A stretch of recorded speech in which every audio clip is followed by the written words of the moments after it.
Cristo ele é o centro da nossa comunhão com Deus. Como disse no Antigo Testamento, eram feitos sacrifícios no altar, só que esses sacrifícios eles não eram definitivos. Eles eram, a expressão que a Bíblia diz, eles eram sacrifícios provisórios.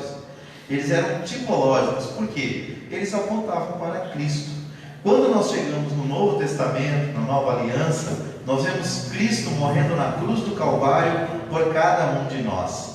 No Antigo Testamento, os animais morriam no lugar do homem e cobriam os pecados dos homens, mas não podia perdoá-los. Eles apenas apontavam para o Messias que viria. E um dia, o próprio João falou isso, ele como Cordeiro imaculado de Deus, morreria na cruz do Calvário. A cruz ali é considerada tipologicamente como um altar, e ele dá a sua vida para a nossa salvação.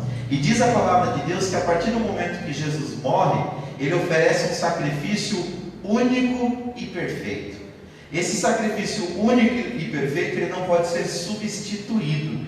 E segundo a palavra de Deus, ele é no lugar do homem. O homem, a Bíblia fala que o salário do pecado é a morte, mas que o dom gratuito é a vida eterna em Cristo Jesus. Ou seja, quando Jesus morre, ele cumpre a sentença do Pai sobre todo o pecado e sobre todos os pecadores. Quando nós aceitamos a Cristo e nós nos identificamos com Ele, nós entendemos que a morte dele foi por nós, foi em nosso lugar. Então Jesus, pela sua morte expiatória, ganhou a redenção de toda a humanidade. A expressão redenção, ela vem de uma lei do Antigo Testamento, aonde o ser humano, Deus tinha proposto uma lei, porque naquela época não existiam as grandes assistências sociais como tem hoje da parte do governo. Então algumas pessoas, quando eles chegavam ao ponto de passar fome, para eles não morrerem de fome, eles já não tinham mais casa, já não tinham mais bens materiais, eles se vendiam para o próximo, eles se tornavam escravos de outra pessoa por um período de tempo de no mínimo 6 anos.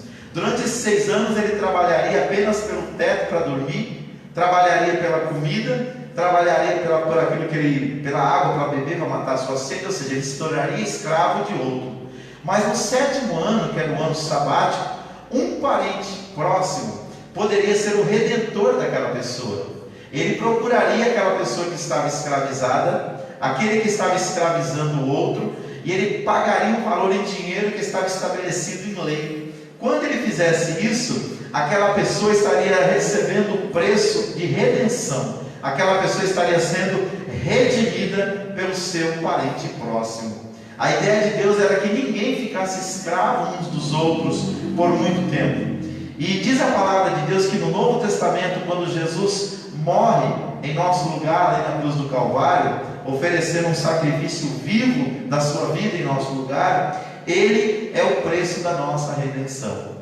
A partir daí, nós podemos dizer, como diz o hino da harpa cristã, que é o 116, livre estou, pela graça de Jesus, livre estou. Então a nossa liberdade de todo o jugo do pecado, de todo o jugo do diabo e de todo o jugo do mundo, ele foi quebrado pelo preço de sangue derramado por Jesus. Porque a própria Bíblia diz que sem derramamento de sangue não existe remissão de pecados. E nós vemos aqui, nos comentários aqui desse tópico, que toda a Trindade atuou ativamente na morte expiatória de Jesus.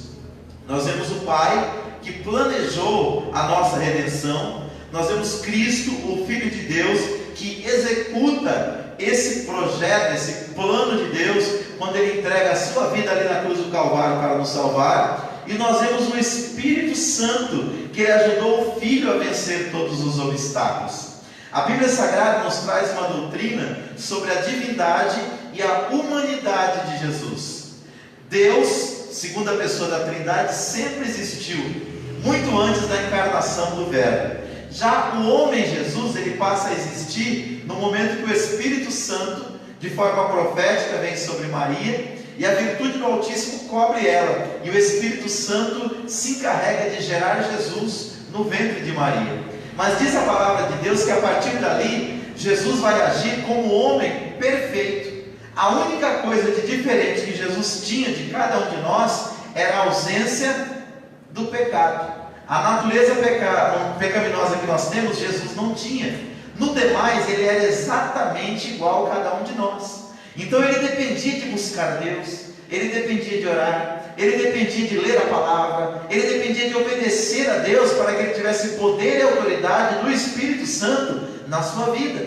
É por isso que quando ele é batizado ali nas águas do Rio Jordão, com cerca de 30 anos, o Espírito Santo desce do céu sobre ele, na forma corpórea de uma pomba, quando ele está iniciando o seu ministério. Para quê? Para que ele pudesse cumprir todo o propósito e todo o projeto de Deus para a sua vida. Então, da mesma maneira que Jesus, ele teve dependência do Espírito Santo e pôde fazer uma grande diferença na vida das pessoas com o auxílio do Espírito Santo, nós também podemos, quando nós estamos dependendo de Deus e do poder do seu Espírito. E aqui nós aprendemos que o Espírito Santo, ele faz muitas coisas. Ele revela, o Espírito Santo, ele ensina, e o Espírito Santo explica. Então ele tem um ministério didático, pedagógico nas nossas vidas. Muitas coisas que nós não compreendemos com a nossa capacidade intelectual, o Espírito Santo nos revela. Mas ele vai revelar para quem? Ele vai revelar para quem espiritualmente estiver com o altar limpo, santificado, purificado, avivado e renovado pela presença de Deus. A Bíblia diz que o Espírito Santo também ensina. O próprio Jesus disse que ele ia voltar para o Pai, João 14, 26. Mas o Espírito Santo que o Pai enviaria, ele nos faria lembrar de tudo aquilo que Jesus disse.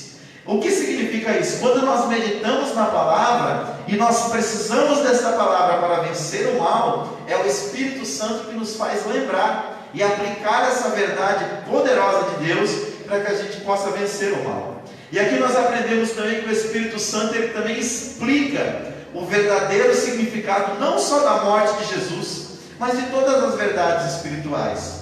O Evangelho é vivido pela fé, mas essa fé não é uma fé irracional, é uma fé baseada na palavra de Deus, no conhecimento do Eterno. É por isso que Oséias, no capítulo 6, no versículo 3 do seu livro, ele disse: conheçamos e prossigamos em conhecer o Senhor. Por quê? Porque o Espírito quer sempre nos revelar coisas novas, o Espírito quer sempre nos ensinar coisas novas, e o Espírito Santo quer nos explicar coisas novas. E por que tudo isso? Porque diz aqui, na última parte do texto que nós lemos aqui nos comentários, porque o Espírito penetra todas as coisas de Deus. 1 Coríntios 2 e 10. Para pensar. Existem algumas coisas da nossa vida que nós só abrimos, nós só tiramos do nosso coração, do nosso interior, para compartilhar com alguém, se essa pessoa for muito íntima nossa. Se ela for um grande amigo ou uma grande amiga, alguém que faça parte do nosso círculo íntimo de vida. Tem certas coisas da nossa vida que ninguém sabe, a não ser Deus e essas pessoas que são muito próximas.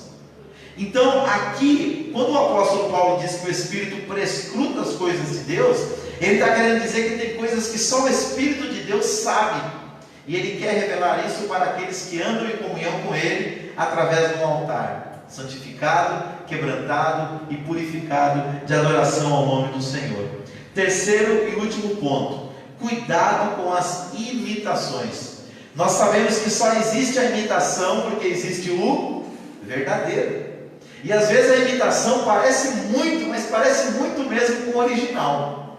Quem que nunca viu assim, um tênis assim, e você falou: poxa vida, esse tênis aqui é muito bonito, deve ser um tênis de marca, porque todas as características é do tênis de marca.